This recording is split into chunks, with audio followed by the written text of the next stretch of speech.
Drone TNI buat OPM berhamburan, gerombolan KKB tak sadar sudah diintai. Bukan cuma sniper.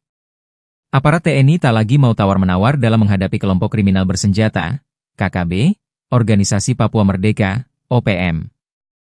Hal itu terbukti saat aparat TNI melakukan penyergapan terhadap OPM di Intan Jaya, Papua Tengah beberapa waktu lalu.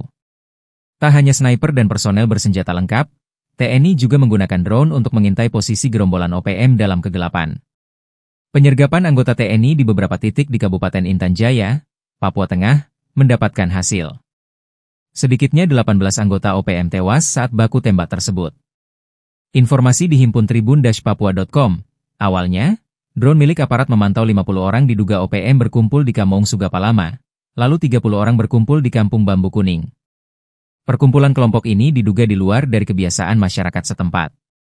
Dari hasil pendalaman aparat intelijen, diduga mereka berkumpul dalam rangka perencanaan penyerangan heli dan personel pembangunan Tower B3 yang sedang berlangsung di perbatasan Beoga. Aparat kemudian melaksanakan pemantauan secara rahasia di dua kampung tersebut guna memastikan apa yang sebenarnya terjadi.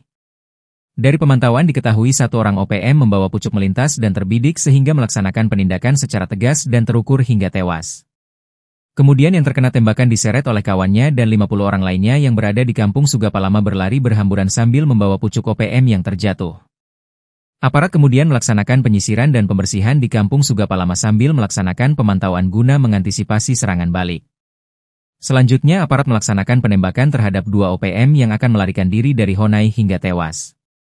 Drone kembali memantau 15 orang melarikan diri ke hutan menuju arah Kampung Dugusiga sambil membawa satu pucuk senjata. Aparat langsung menghadang OPM yang berlari ke Kampung Dugusiga kemudian melaksanakan tindakan secara tegas terukur hingga satu anggota OPM tewas dan diseret oleh rekannya. Melihat kondisi itu, aparat mengambil inisiasi untuk melakukan penyergapan terhadap OPM yang merayap maju. Aparat kemudian mengepung OPM di Kampung Sugapalama dengan hasil 9 OPM tewas dan satu pucuk senjata organik SS1. Hasil penyergapan diketahui sebanyak 18 OPM tewas dengan identitas belum diketahui.